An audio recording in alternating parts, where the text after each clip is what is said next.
तीन हिस्सों में हम मान सकते हैं।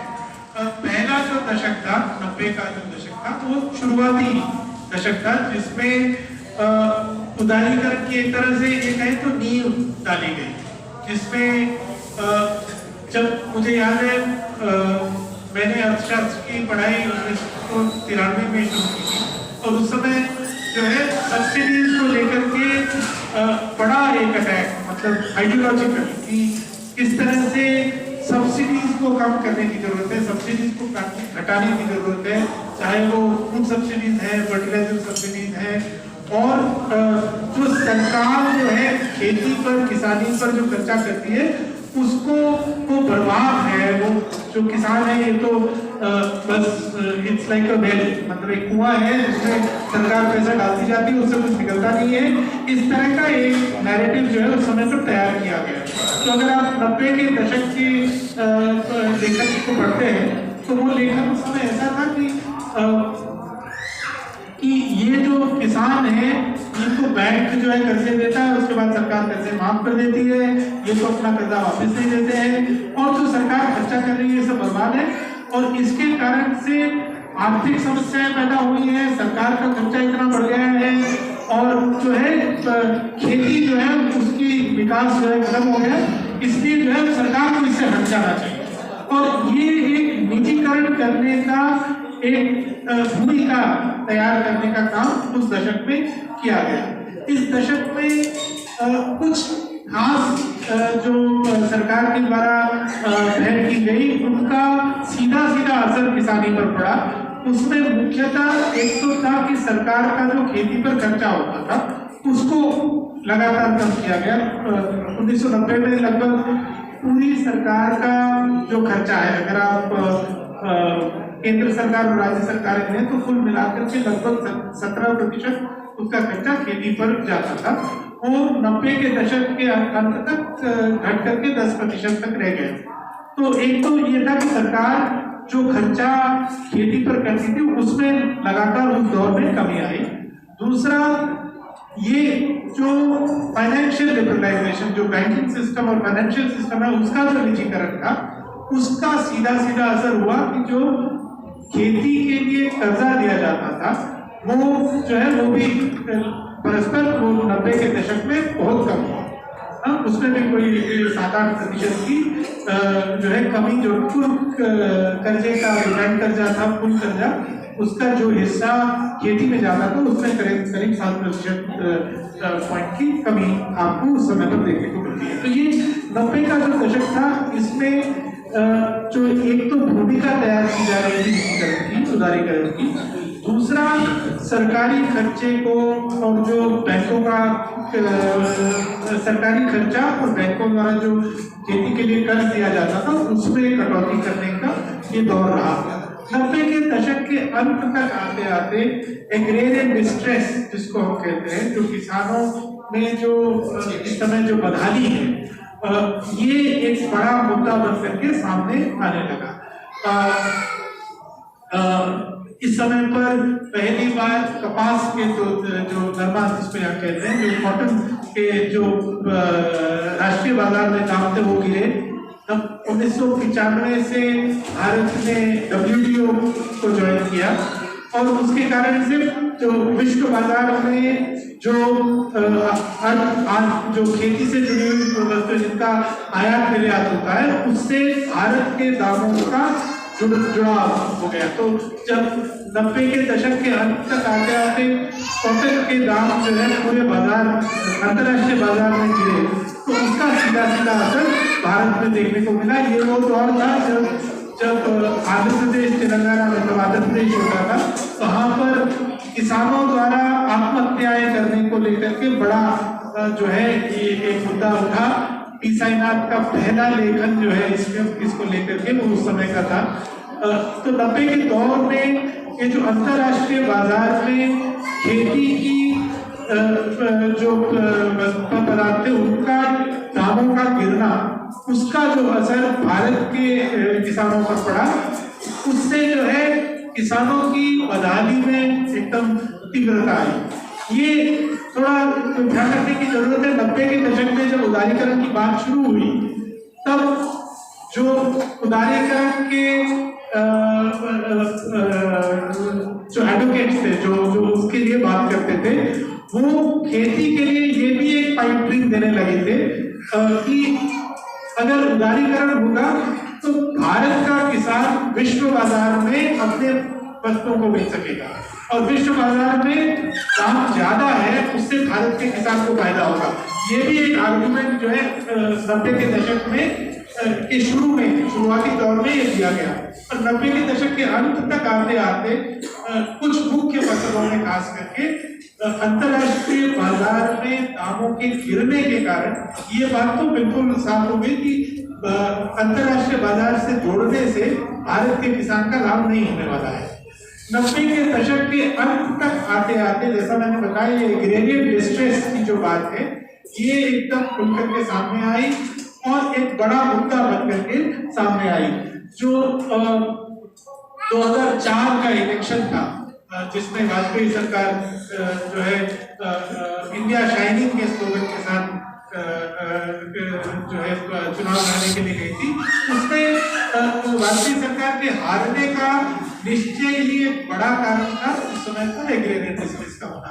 किसानों की बदहाली उस समय पर एक बड़ा मुद्दा था, जिसके कारण से उस इलेक्शन में मेजर अपसेट बीजेपी सरकार ने एनडीए सरकार का। 2004 से जो दौर शुरू हुआ उसको एक तरह से हम उदारीकरण का दूसरा दौर के रूप में हम देख सकते हैं। इस दौर में दो एक तरह से परस्पर विरोधी बातें आपको देखने को मिलती है। एक तो ये दौर, जैसा मैंने बताया, शुरू हुआ इस समय पर जब एग्रेरियन डिस्ट्रेस एक बड़ा मुद्दा बनकर आया था, और यूपीए की जो पहली सरकार आई वो एक तरह से इलेक्शन जीत कर आई थी, क्योंकि पिछली सरकार को एग्रेरियन डिस्ट्रेस के लिए जिम्मेदार ठहराते हुए लोगों ने उसके खिलाफ वोट दिया। तो जब ये नई सरकार आती है, एग्रेरियन डिस्ट्रेस एक बड़ा मुद्दा है, तो निश्चय ही उसके लिए सरकार कुछ ना कुछ थोड़ी पहल करती है। तो ये जो दूसरा जो फेज है, ये फेज शुरू होता है एनआरईजीए जैसी पहलों के साथ। एनआरईजीए रोजगार गारंटी योजना जो है वो लाई जाती है। इस दौर में कुछ हद तक खेती के लिए जो कर्जा दिया जाता है वो भी, उसमें भी थोड़ा इजाफा हुआ। तो जैसा मैंने बताया वो 10% गिर करके आ गया, तो इस दौर में कहीं 14% तक वापस जाता है। तो थोड़ा जो है एक तरह से कुछ पहले ऐसी की गई जिससे कि आम जनता को, मजदूरों को और किसानों को जो डिस्ट्रेस बहुत तीव्रता से 90 के दशक में आया था, उससे थोड़ी सी राहत उनको मिल सके। तो ये तो दूसरे पक्ष का एक पहलू था। पर दूसरे पक्ष इस दौर का एक दूसरा पहलू ये भी था कि ये जो सरकार आई थी ये भी नव उदारीकरण के लिए उतनी ही कमिटेड थी, उतनी ही मतलब उसमें विश्वास रखती थी कि एक इमीडिएट रिलीफ देने के अलावा उन्होंने उस दिशा में अपने काम को जारी रखा। तो ये जो दौर है, खास करके पहले यूपीए के बाद का दौर, पहले 5 साल के बाद का जो दौर है, वो ऐसा दौर है जिसमें उदारीकरण की तरफ और कदम बढ़ाए गए, आगे के कामों के लिए नींव रखी गई, और बहुत सारी चीजें जिनका खामियाजा आज हम भुगत रहे हैं वो उस दौर में एक्चुअली की गई। इसमें जो मुख्य 2-3 बातें मैं आपको बताना चाहूंगा।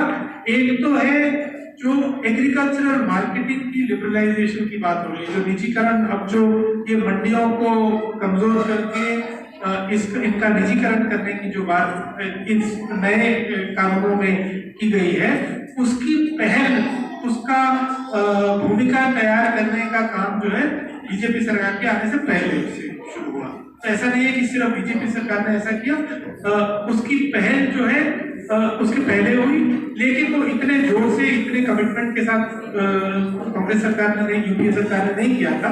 और वो पहल का तब की और अब में परिवर्तन, अंतर ये भी है कि खेती जो है वो राज्य सरकारों का के अधिकार क्षेत्र में आता है। इस पर कभी सवाल आज तक नहीं उठा था पिछले साल के पहले। तो पिछले साल 2020 में जो नए किसान कानून आए उनके बारे में बाद में बात करता हूँ, लेकिन उन कानूनों के आने से पहले तक इस सवाल पर कभी इस बात पर कभी सवाल खड़ा नहीं हुआ कि जो खेती है वो राज्यों के अधिकार क्षेत्र में आता है। ये जो कॉन्स्टिट्यूशन में जो डिवीजन है ये 1950 से लेकर के भूमि संस्कार जो लैंड रिफॉर्म लॉज है तब से लेकर के एपीएमसी लॉज और उसके बाद से खेती पर जितने भी कानून बने उसमें कुछ अपवादों को छोड़कर ऐसी मुद्दे जिनमें अंतरराज्यीय मुद्दे शामिल हैं, प्रोक्योरमेंट पॉलिसी जैसे प्रोक्योरमेंट है, एमएसपी है, पब्लिक डिस्ट्रीब्यूशन सिस्टम है, ये केंद्र सरकार के अधिकार क्षेत्र में आता है। तो ऐसे कुछ चीजें छोड़ करके जो सिर्फ एक राज्य से जुड़ी हुई नहीं है, जिसमें एक राज्य से दूसरे राज्य में अनाज जाना है और पूरे देश के लिए प्लानिंग करने की जरूरत है, ऐसे कुछ मुद्दों को छोड़ करके राज्यों खेती से जुड़े हुए कानून राज्य सरकारों के अधिकार क्षेत्र में आते हैं। इस पर कभी कोई सवाल 2020 तक कभी नहीं खड़ा किया गया।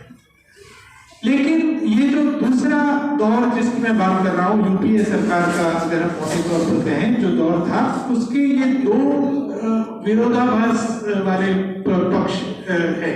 एक तो ये कि पहले जब ये वो सरकार आई तो उनको कुछ हद तक क्योंकि उनको वामपंथी पार्टियों की सपोर्ट की जरूरत थी, कुछ इसलिए कि एग्रेरियन डिस्ट्रेस इतना बड़ा मुद्दा था, उनको कुछ ऐसी पहल करनी पड़ी जिससे कि किसानों को, मजदूरों को और आम जनता को थोड़ी राहत मिले। लेकिन इसके साथ साथ क्योंकि उस सरकार की बेसिक कमिटमेंट उदारवादी नीतियों की तरफ थी, इसलिए उस सरकार ने भी उस दिशा में पहल लगातार की है। और इसमें जैसा मैं कह रहा था, दो मुख्य चीजें, एक पहल खेती के जो मार्केटिंग है उसको लिबरलाइज करने की कोशिश है, उसके लिए मॉडल एक्ट्स बनाना, राज्य सरकारों से जो है लगातार उनके ऊपर प्रेशर बनाना कि वो अपने एपीएमसी एक्ट्स को लिबरलाइज करें, उसमें फ्रूट्स एंड वेजिटेबल्स को उससे बाहर करें, या किसी ना किसी तरह से उसमें जिस तरह का रेगुलेशन और कंट्रोल था उसको कम किया जाए। एक तो ये पहल थी। दूसरी पहल जो आज की तारीख में खासकर जरूर जिसकी महत्व जो है एकदम आजकल जो है बहुत सामने आया है, वो है खाद से जुड़े हुए पॉलिसीज का परिवर्तन। तो ये जो फर्टिलाइजर पॉलिसी है उसके ऊपर जो परिवर्तन किए गए वो उस समय पर जो है कुछ महत्वपूर्ण परिवर्तन किए गए, जिनका खामियाजा आज हमें देखने को मिल रहा है। ये क्या परिवर्तन थे? तो जैसा मैंने बताया, लिबरलाइजेशन जो उदारवाद की नीतियां जब से शुरू हुई 90 के दशक में, तब से ही सब्सिडीज को लेकर के लगातार जो है जो नमोदारवादी करने वाले लोग थे, सरकार थी, उनकी तरफ से लगातार सब्सिडीज पर अटैक रहा और खासकर खेती से जुड़ी हुई सब्सिडीज थी उन पर अटैक रहा। उनमें सबसे ज्यादा फोकस जिस पर रहा वो फर्टिलाइजर से जुड़ी हुई खेती सब्सिडीज थी। और वो क्यों था? एक तो ये था कि सरकार का बहुत खर्चा जो है फर्टिलाइजर के ऊपर होता है, दूसरा ये था कि ये सब्सिडीज देने के कारण से जो है खाद का प्रयोग बैलेंस नहीं होता है। जिस खाद में सब्सिडी ज्यादा है, यूरिया में सब्सिडी ज्यादा हमेशा से कुछ ज्यादा है, पर यूरिया में सब्सिडी ज्यादा है, इसलिए किसान जो है यूरिया ज्यादा यूज करते हैं। भारत की खेती में एक्सेस नाइट्रोजन यूज होती है क्योंकि यूरिया पर सब्सिडी है, बाकी खादों पर कम सब्सिडी है, इसलिए उन पर जो है नहीं होती है, इसलिए ये सब्सिडीज को हटा देना चाहिए। ये जो आर्गुमेंट है ये ऑब्वियसली गलत है, क्योंकि ऐसा नहीं है कि अगर बाजार के दाम पर आप खाद खरीदेंगे तो वो बाजार के जो दाम है वो जमीन को, फसलों को जिस प्रोपोर्शन में नाइट्रोजन, फॉस्फेट और पोटेशियम चाहिए उसके हिसाब से होंगे। बाजार का जो दाम है वो डिमांड और सप्लाई के हिसाब से होगा। अगर वो फ्री मार्केट की अगर हम बात करें तो ऐसा नहीं है कि वो जो है इकोलॉजिकल कंसिडरेशंस के हिसाब से बाजार का दाम तय होने वाला है। लेकिन जो भी है, ये आर्ग्यूमेंट दिया गया कि ये जो सब्सिडीज हैं इसके कारण से खेती में खाद का प्रयोग बैलेंस नहीं होता है, उसका संतुलन ठीक नहीं रहता है, इसलिए सब्सिडीज को हटा देना चाहिए। ये आर्गुमेंट जो है 90 के दशक में बड़े जोर से दिया गया। और ये दूसरा जो दौर है, इसमें फिर से आकर के सरकार ने इस मुद्दे को उठाया और इसके ऊपर परिवर्तन की कोशिश की। 2010 में आकर के एक मेजर पॉलिसी चेंज इसमें लाया गया, जिसको एनपीएस सब्सिडी कहते हैं, न्यूट्रिएंट बेस्ड सब्सिडी कहते हैं। ये बहुत जरूरी है इसको समझना। न्यूट्रिएंट बेस्ड सब्सिडी 2010 में लाई गई और उसमें यूरिया को छोड़ करके बाकी सारे फर्टिलाइजर, बाकी सारे खाद जो है उनको जो रेगुलर सब्सिडी होती थी उससे हटा करके एनपीएस सब्सिडी में लाया गया। एनपीएस सब्सिडी का नाम जो है वो एनपीएस सब्सिडी है, न्यूट्रिएंट बेस्ड सब्सिडी है, पर न्यूट्रिएंट बेस्ड होना उसकी मुख्य बात नहीं है। उसकी मुख्य बात जो है उसके नाम में है ही। और उसकी मुख्य बात यह है कि सरकार ने ये किया, पहले क्या होता कि कंपनियां जो है खाद बनाती थी और सरकार हिसाब लगाती थी कि यूरिया बनाने का प्रति टन कितना खर्चा आता है। इसका एस्टिमेट जो है सरकार लगाती थी कि फैक्ट्रियों में यूरिया बनाने का खर्चा प्रति टन कितना आता है, और फिर खाद की एक दाम निश्चित किया जाता था। कंपनियों को अगर 1000 रुपए 10,000 रुपए प्रति टन बिक रहा है, खर्चा आ रहा है, और आपको 2,000 रुपए प्रति टन किसान को देना है, तो जो 8,000 रुपए प्रति टन का नुकसान है वो सरकार किसान खाद कंपनियों को उसकी भरपाई करती थी। इस तरह से फर्टिलाइजर सब्सिडी दी जाती थी 90 के दशक 2010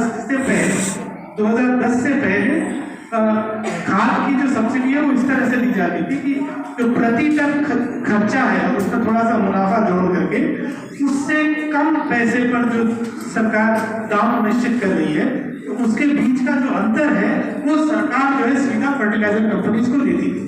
ठीक है, 2010 में सरकार ने क्या किया कि यूरिया को छोड़ करके बाकी सारा जो खाद है, डीएपी, सुपर फॉस्फेट, पोटाश, इन सबको जो है एनपीएस सब्सिडी में ले आए।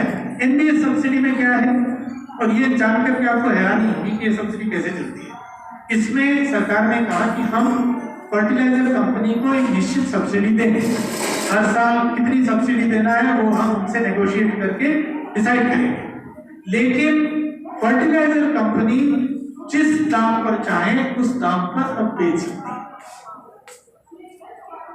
अब ये जो डिजाइन है सब्सिडी स्कीम का, कोई भी इसके लिए अर्थशास्त्र की कोई जरूरत नहीं। आप कह रहे हैं कि आप जो है जिस दाम पर बनाते हैं, जिस दाम पर आयात करते हैं, उसमें जितना मुनाफा चाहे जोड़ना चाहे जोड़ सकते हैं, और आप पूरे बाजार के दाम पर उसको बेच सकते हैं, इसके साथ में सब्सिडी भी देंगे।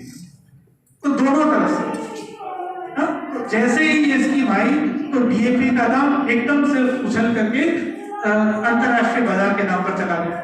जितने दाम पर आप आयात करते हैं उसमें अपना मुनाफा जोड़ करके आप उसी दाम पर भारत में बेचते हैं, साथ में सब्सिडी भी लेते हैं।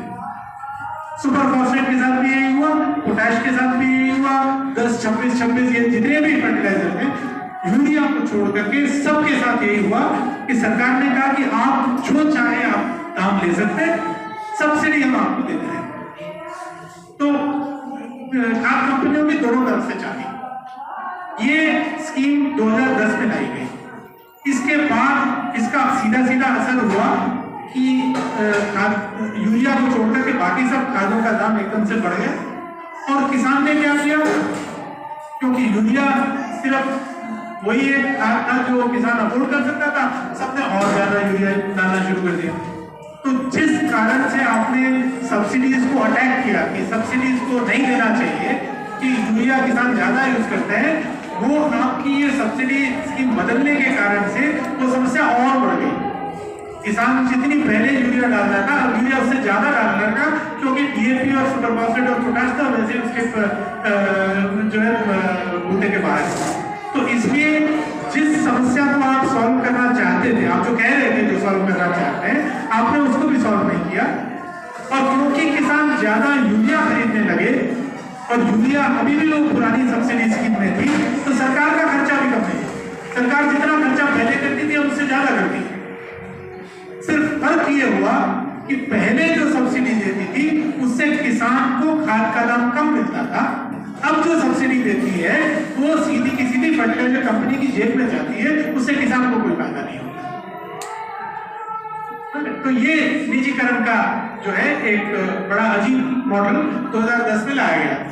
ये मॉडल लाया गया, इसके बाद जो स्थिति पैदा हुई उसके कारण से फिर सरकार बदली 2014 में, और जो नई सरकार आई उसने उस पहल को और आगे बढ़ाया और जो उदारीकरण निजीकरण की जो नीतियां थी उनको और आगे तक ये अगली सरकार लेकर के गई। इसमें जो है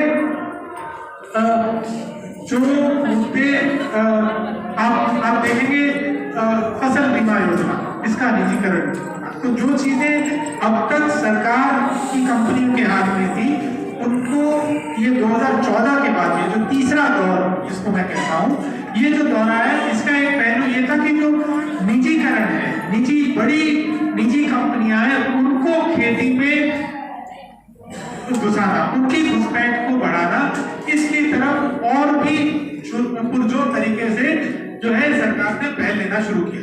तो ये जो तीसरा दौर है, तीसरा दौर जो था वो ऐसा दौर था जिसमें पहली बार तो ये हुई कि निजी कंपनियां, बड़ी निजी कंपनियां, बड़ी एग्रो बिजनेस कंपनी, उनको उनकी पैठ को बढ़ाना खेती में, ये उनका एक बड़ा जो है जो दिशा जो है नहीं देखने को मिली। दूसरा, जैसा कि आप जानते हैं, एक 2014 के बाद जो एक आर्थिक नीतियों का पहलू है और उसको हम पिछले 2 साल से खास तरीके से देख रहे हैं, वो है सब चंगासी, सब बढ़िया है, कोई प्रॉब्लम नहीं है, सब कुछ ठीक ठाक है। जब भी कुछ प्रॉब्लम होती है आपको ये बताया जाता है कि सब कुछ ठीक ठाक है। तो ये जो एटीट्यूड है, नोटबंदी होती है सब कुछ ठीक ठाक है, कोरोना आता है सब कुछ ठीक ठाक है, आप लॉकडाउन कर देते हैं सब कुछ ठीक ठाक है, और आप इसके लिए कोई कोशिश नहीं करते हैं कि जो आप कर रहे हैं उसके जो दुष्परिणाम हो रहे हैं, उससे जो लोगों को मुश्किलें हो रही हैं, उसको कैसे कम किया जाए, उसको ना होने दिया जाए, उसकी कोई तैयारी आप नहीं करते हैं, क्योंकि आपका नैरेटिव यही है कि कोई प्रॉब्लम ही नहीं। जब आपने लॉकडाउन किया तो लॉकडाउन होने से क्या समस्याएं होंगी उसको आपको पहले सोचने का जरूरत नहीं है। आप क्या कह रहे हैं, बस मुझे 3 हफ्ते दे दीजिए, ये कोरोना गया, बस गर्मी आने वाली है, ये वैसे ही मर जाएगा, चिंता मत कीजिए, बस 2-3 महीने की बात है, खत्म। तो इसमें ये जो एटीट्यूड है, और उसके लिए आपको कोई तैयारी करने की जरूरत थी, उसके लिए कोई इंटरमिनिस्ट्रियल ग्रुप बनाने की जरूरत थी, उसके लिए कोई नीति के बारे में सोचने की जरूरत थी, लोगों को किस तरह से उस समय पर खाना पहुंचाया जाएगा उसके बारे में सोचने की जरूरत थी, आपके ट्रक्स कैसे चलेंगे वो सोचने की जरूरत थी, कंबाइन हार्वेस्टर्स कैसे पहुंचेंगे ये सोचने की जरूरत थी। इसका कोई किसी ने हिसाब नहीं लगाया। दूसरा बात क्या होता है, खेती में क्या हो रहा है, असल में जमीन पर क्या हो रहा है वो किसी को नहीं पता, और इसको हमें समझने की जरूरत है। और मुझे लगता है कि खासकर हम जो एक्टिविज्म से जुड़े हुए हैं उनको समझने की जरूरत है कि सरकार खेती के बारे में बहुत कुछ ऐसा कहती है जो बेसिकली फिक्शन होता है, जो कहानी होती है, इसका कोई आधार नहीं है। जो वहां पर बैठे हुए दिल्ली में कृषि भवन में, उनको उससे भी कम पता है जितना हमें पता है, जो किसान को पता है उससे कम पता है। आज धान को उगाने में कितना खर्चा होता है, गेहूं उगाने में कितना खर्चा होता है, वो किसान को पता है। किसान जरूरी नहीं कि अपना अकाउंट रखता है, नहीं रखता है, पर लेकिन फिर भी उसको अंदाजा है। जो कृषि भवन में बैठा हो उसको अंदाजा नहीं, और हमें ये समझने की जरूरत है। और ये मुझे लगता है कहीं ना कहीं हमारी कमजोरी है कि हम उनको ज्यादा क्रेडिट देते हैं। जब कोरोना आया, पहले क्वार्टर के बाद जब जीडीपी के आंकड़े आए, तो सरकार ने ये कहानी गढ़ी की बाकी सब सेक्टर्स में तो बड़ी प्रॉब्लम है, किसान के भरोसे हमारा देश चल रहा है और 3% ग्रोथ जो है खेती में होगी और हम सब खुश हो गए कि अरे देखो किसान तो रिकॉग्नाइज कर रहे हैं कि भाई किसान ने जो है देश को बचा लिया। तो वो 3% ग्रोथ का क्या मतलब है? कोई मतलब नहीं है, कहानी है। किसी के पास कोई आंकड़े नहीं थे उस समय, किसी ने जाकर के क्रॉस कटिंग सर्वे तब तक नहीं किए थे, किसी को नहीं पता कितना उत्पादन हुआ। कृषि भवन में कोई बाबू बैठा हुआ था, उसने लगा दिया नंबर और उसको पता है कि खेती में जो भी आप नंबर लगा दो उसको वेरीफाई करने का कोई तरीका नहीं है। आप कैसे कहेंगे 3% नहीं था? तो सरकार कह रही है 3% था तो होगा, आपके पास कोई ऑल्टरनेटिव आंकड़ा है तो 3% कह दिया और सब खुश हो गए कि अरे चलो बाकी सब जो हुआ सो हुआ, खेती ने बचा लिया देश को और हम सब खुश हो गए।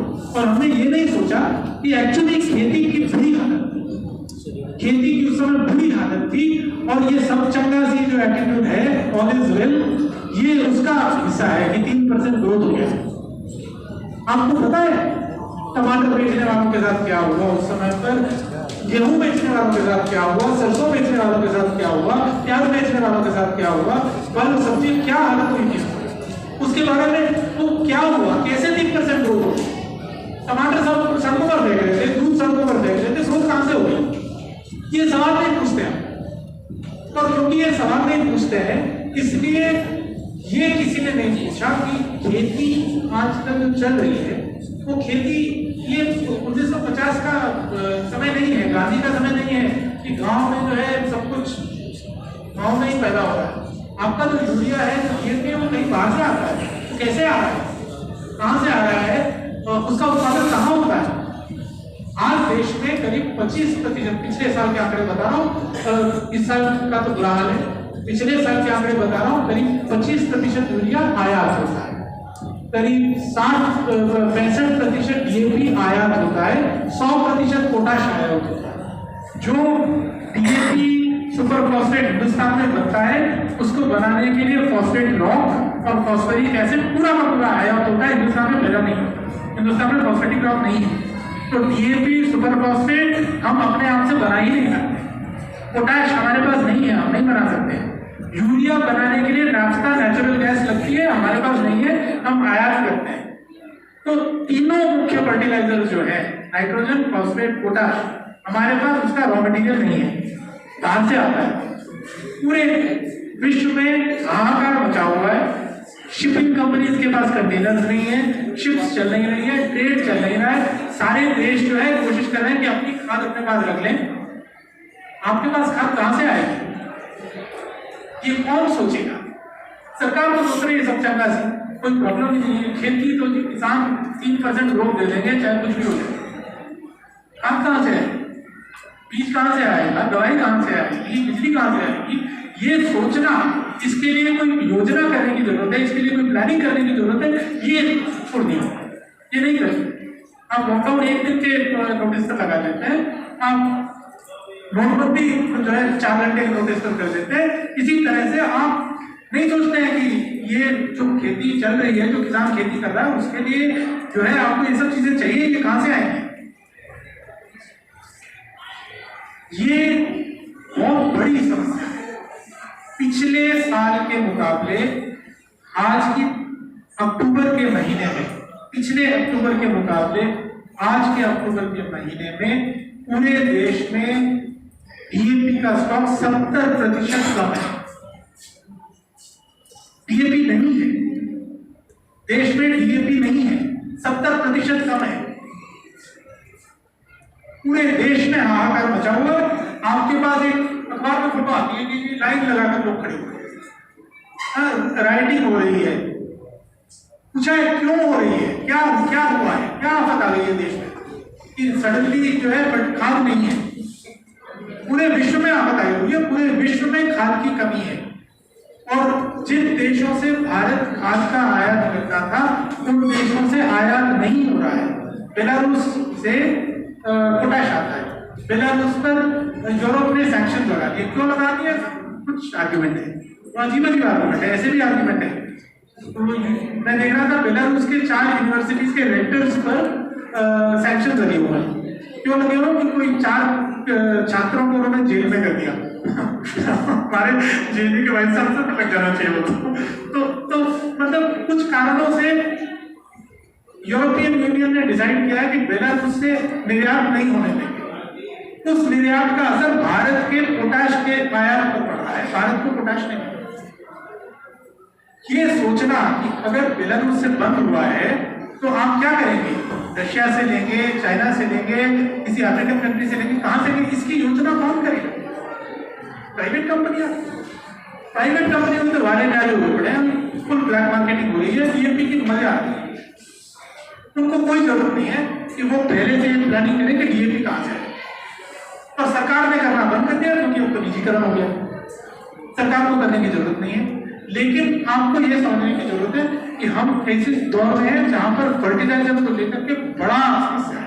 ये समस्या कोई 4 दिन में खत्म होने वाली नहीं है। जहां से निर्यात होता था फर्टिलाइजर का, निर्यात आयात होता था, वो आयात नहीं हो रहा है। उत्पादन के लिए रॉ मटेरियल जो था वो नहीं है, और जिनके पास है वो दबा कर बैठे हुए हैं क्योंकि अब तो रेट बढ़ रहे हैं, अब तो ब्लैक मार्केटिंग हो रही है। आपने पूरा जो ये ढांचा खड़ा किया है जिसमें कोई भी सरकारी रेगुलेशन किसी चीज की करना एक बुरा शब्द है, गाली है। अगर आप कहेंगे ये तो सरकार के कंट्रोल में होना चाहिए तो मतलब आप तो अर्थशास्त्र जानते नहीं। तो ये जो वातावरण तैयार किया गया है इसमें आपने ये खुला क्षेत्र छोड़ दिया है जिसमें निजी कंपनियां, डीलर्स, होलसेलर्स जो है जितना चाहे कालाबाजारी कर सकते हैं, उनको रोकने वाला कोई नहीं। और ऐसी स्थिति में प्रॉफिटियरिंग के लिए ये सबसे अच्छा टाइम। तो निजी कंपनियों को कोई फर्क नहीं पड़ता है, उनके मुनाफे में कोई कमी नहीं होने वाली, उनका मुनाफा बढ़ेगा। जो दबेगा वो किसान, उससे आपकी खाद्य सुरक्षा पर असर पड़ेगा। ये सोचने की जरूरत है कंपनी को, क्योंकि आप उत्पादन नहीं कर पाएंगे। आपकी उत्पादकता, अगर आप जितना आपको खाद डालना है वो नहीं डालेंगे तो हर किसी को पता है कि उत्पादन कम होगा। लेकिन आप देखिए आंकड़े जब आएंगे तो फिर ग्रोथ दिखा देंगे 3%, कुछ फर्क नहीं पड़ता। वो आंकड़े कहां से आ रहे हैं वो कोई सवाल नहीं उठाता।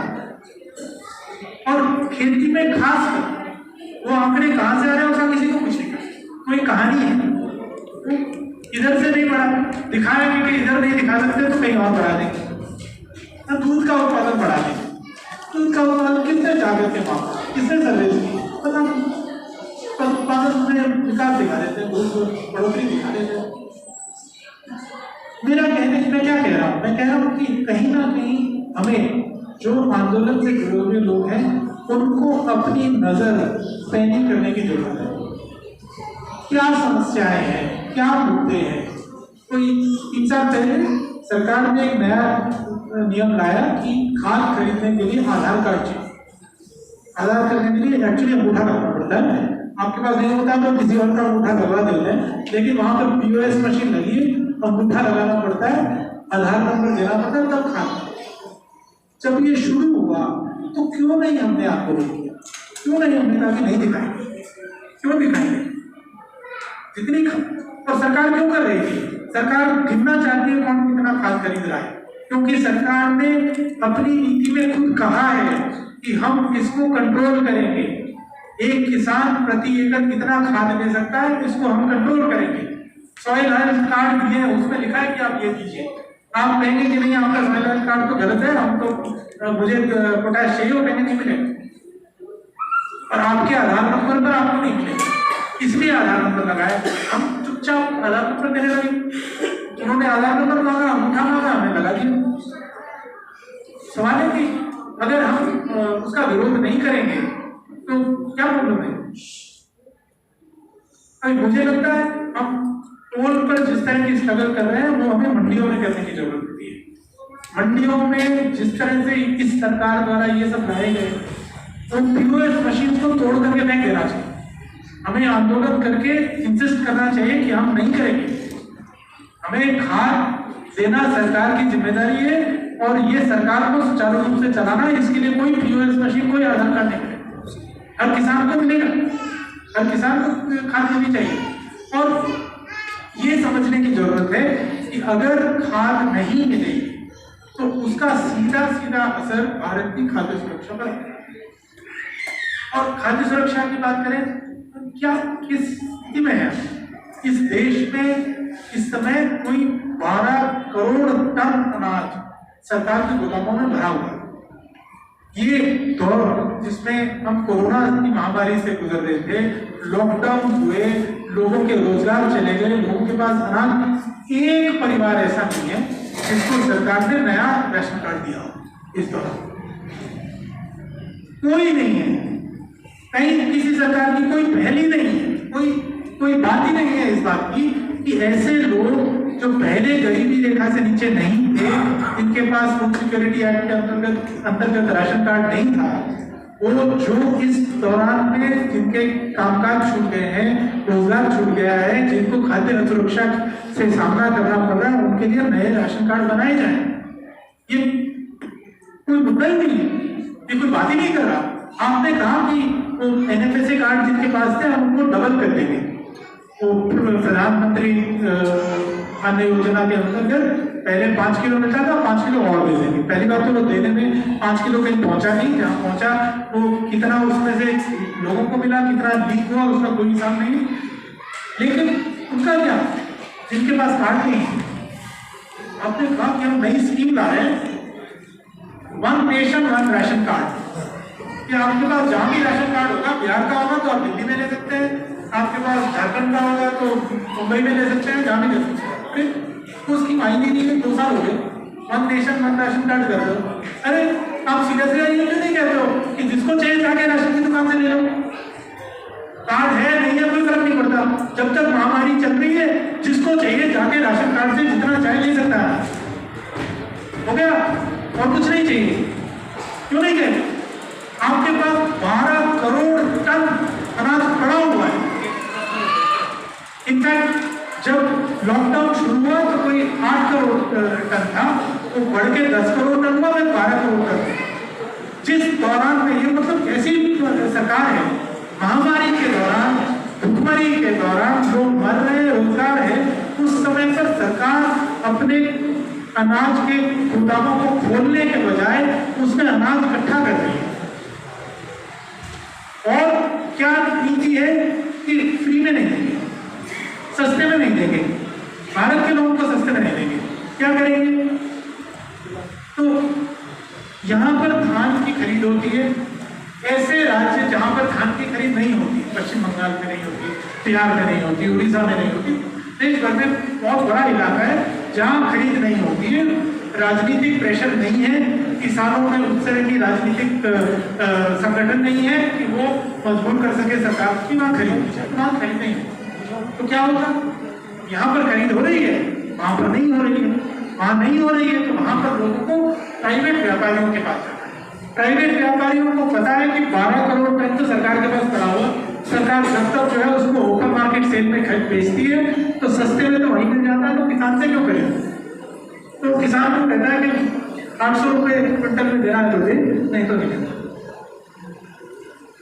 तो जो 1800 रुपये का धान है वो 800 रुपये में किसान बेचेगा। 800 रुपये में किसान अगर बेचेगा तो क्या होगा धान का? कोरोना के टाइम में भारत जो है धान का निर्यात कर रहा है। कैसे निर्यात कर रहा है?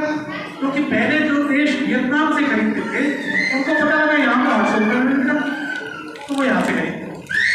तो सस्ते में भारत के लोगों को नहीं मिलेगा, सस्ते में निर्यात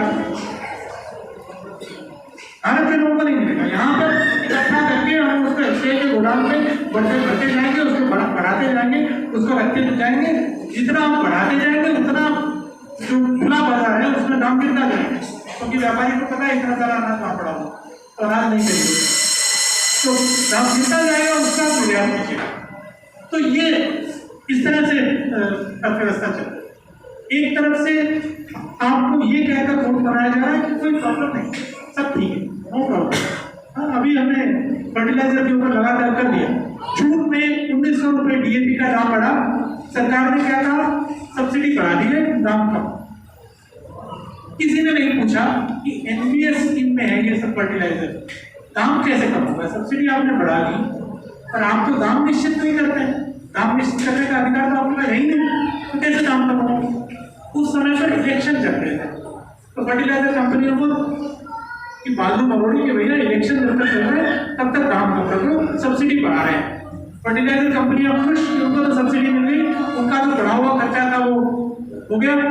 इलेक्शन जब तक पूरे नहीं हो जाते तब तक चुप बैठे रहो, इलेक्शन खत्म हो गया अब शुरू कर। इस तरह से चल रहा है। सवाल ये है कि हम कब जागरूक होंगे और सवाल खड़े करेंगे, और सवाल खड़े करने के लिए जरूरी है कि हम, क्योंकि आप लगे रहिए कानूनों पर, मोदी सरकार आगे बढ़ गई, आपको जो नए मुद्दे हैं जो लगातार आपके ऊपर अटैक हो रहा है उसके ऊपर अपनी पकड़ बनाकर रखनी पड़ेगी और लगातार उन मुद्दों को अपने आंदोलन में उठाना पड़ेगा। तो जो कानून, जो 3 कानूनों का मुद्दा है वो सिर्फ 3 कानूनों का मुद्दा नहीं है, उसमें जो प्रोक्योरमेंट है वो जुड़ी हुई है, उसमें खाद की जो सब्सिडी है वो जुड़ी हुई है, उसमें सिंचाई के लिए जो निवेश सरकार को करना चाहिए जो नहीं कर रही है वो जुड़ा हुआ है, उसको किसान को बिजली जो देनी चाहिए सस्ते में वो नहीं दे रही है वो जुड़ा हुआ है। मुझे लगता है कि हमें हर चीज पर अपनी पकड़ रखनी पड़ेगी, और अगर हम नहीं रखेंगे तो हम अपने आंदोलन एक मुद्दे पर करते रहेंगे, सरकार में दूसरी तरफ हमारे ऊपर रहेंगे। तो जरूरी है कि हम अपनी नजर खुली रखें, अपनी आंखों को खुला रखें, जो नए मुद्दे आ रहे हैं उन पर अपनी समझ बनाएं, वो क्यों हो रहा है उस पर सवाल खड़े करें, और जो वास्तव में जमीन पर आम जनता के साथ, मजदूरों के साथ, किसानों के साथ जो गुजर रहा है उसको आधार बना करके अपने आंदोलन की नींव है। सरकार के नैरेटिव को सबके ऊपर सवाल उठाएं, न कि हम उस नैरेटिव को लेकर के उसके जवाब में हम अपना आंदोलन खड़ा करें। हमारे आंदोलन की जरूरत है कि हम जो जमीन पर लोगों के साथ हो रहा है उसको नींव बना करके उसको आंदोलन खड़ा करें।